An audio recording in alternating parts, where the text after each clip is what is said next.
Hello guys, welcome back to the channel. Today is the match preview for the Hawthorn vs Essendon game, so let's get into it. This week is a big rivalry game again, the round 1 clash, the line in the sand game, Hawthorn vs Essendon, a rivalry that dates back years and years and years, and we play them on the second leg, essentially. So, first time around in round 1, we beat them, 62 points, and I expect nothing less than that. I expect a bigger beating, honestly, with the way Essendon are going right now. And I know they did win their last game against GWS, but a bit of a fluke win. I mean, Jack Stringer kicked 7 behinds, GWS kicked, what did they even kick, 15 behinds or so. So we don't know what side of Essendon we'll get. I don't know, they don't really show any promise. So, a bottom of the ladder team that we should be putting away if we want to lock in, a top 4 spot almost. I mean, nothing's locked in yet, but we need to keep winning and we can't be dropping these games. So, yeah, I expect that we do, pick up the 4 points and hopefully move into second if Sydney do lose, which they have GWS who just lost to Essendon. But with GWS, you never know. They've been us, they've been Freo, they've been Sydney, they've been Brisbane, and then they lose to Essendon and West Coast. So you don't know what you're going to get with GWS. This is going to need to be a big win, and not just because of percentage, but just for a bit of a statement, because, we need to put away these teams, and not just to get the 4 points. I don't want it to just be like an ugly win, but, we got the 4 points, let's get out of there.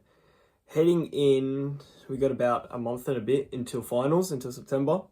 We need to start putting these teams away. We have Eagles, we have North, and we have Essendon, who we need to be putting away by 60 to, 80 plus.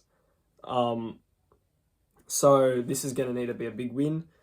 Like I said, percentage, it doesn't matter too much. We're already sitting on 118, and we do have a draw as well. So unless another team around us gets a draw, it's not really going to matter to percentage. And if we keep winning, what's it going to matter anyways? So, but to get this second spot, needs to be a big win, needs to be good. We're getting Will Day back into the side. So I don't really know who will go out for him. Will McCabe, maybe. I feel like Ollie Greaves will stay in. I don't know. Just needs to be a big win. We did the number on them last time. Let's get it done and do it again.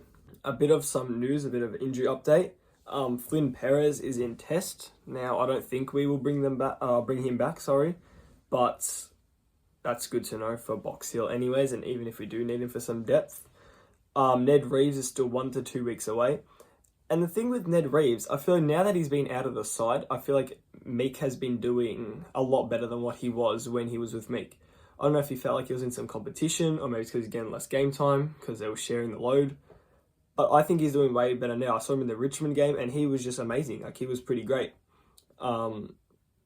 So even if Ned Reeves doesn't come back into the side, obviously you want to see him fit, and I do want to see him back in the side. But I think Meek's doing, really well without him now, so it's not too big of a concern there.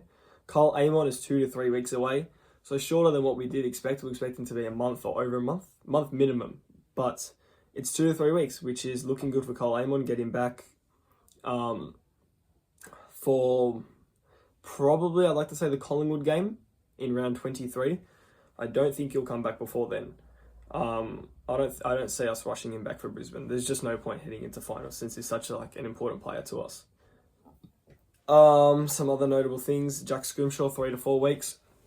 I saw something during the week about Jack Scrimshaw potentially getting a trade to Bulldogs at the end of the season. I believe he is a free agent, so it'd be sad to see him go, but I feel like we do have a lot of players that do fill the role of him, like Flynn Perez, Bodie Ryan, Noah Mraz. So, I don't know, it'd be sad to see him go, but I just feel like I don't want to use the word replaceable, because I don't really like that word. But there's other players like him, so it's not going to be the worst thing that can happen. Jack Dalton is 4 to 5 weeks, obviously had that MCL strain, or I'm not quite sure what it was, and Connor Nash we still don't know. Hopefully the best for him. Hopefully he comes back next season all fit and way better than he was before. Ben King, a big topic throughout the season. Sam McClure said yesterday, actually last night, Ben King is set to nominate Hawthorn at the end of the season and expected to sign a 6-year deal to the end of 2032. Now, where this leaves our other two main forwards, I'm not saying Chol's not a main forward, but our two other ones that compete with him is Lewis and Gunston.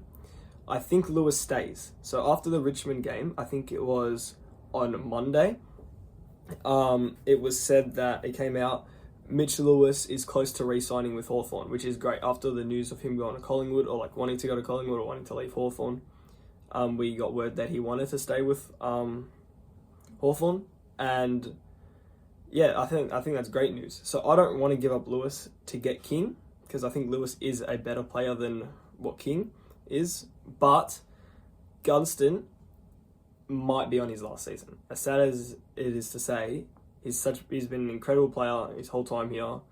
Obviously, he moved to Brisbane, didn't work, came back, and he's been, amazing since he's come here. Dropped like 70 goals last year. He was on track to do that this year, but because a few injuries, had to miss a few games. But it's looking like if he's getting older and he's getting more injury prone, I'd love to see him stay on an extra year if he's fit and healthy. Hopefully he is. Hopefully he does stay another year. But where does that leave Ben King? So that's something that, the list manager's going to have to deal with, the coach is going to have to deal with. But hopefully we can see something good there. But Ben King becoming a Hawk. Will Day coming back into the side this week, hopefully. And maybe Jack Ginnivan, who knows. I think just a bit of back soreness. If he is alright, he'll play. If not, just give him the extra week, play him against North before we play Brisbane. I'm completely happy with that. I think we played great without him anyways, so I don't think there's nothing missing in the forward line. Love to have him back, but don't rush him, because you see what that does to players. You rush him back from an injury. Same with Will Day, honestly. Don't rush him back from injury if he's not alright, but it seems like he will be alright. So it just needs to be a big win. Hawthorn need to fight this out, get a big win, get the 4 points, and leave, and we'll move on to Tassie next week. But yeah, that's all we need to do. Anyways, that's all for today. Thank you guys so much for watching. Subscribe if you're new here, like if you did enjoy, and I'll see you guys in the match review. See you guys.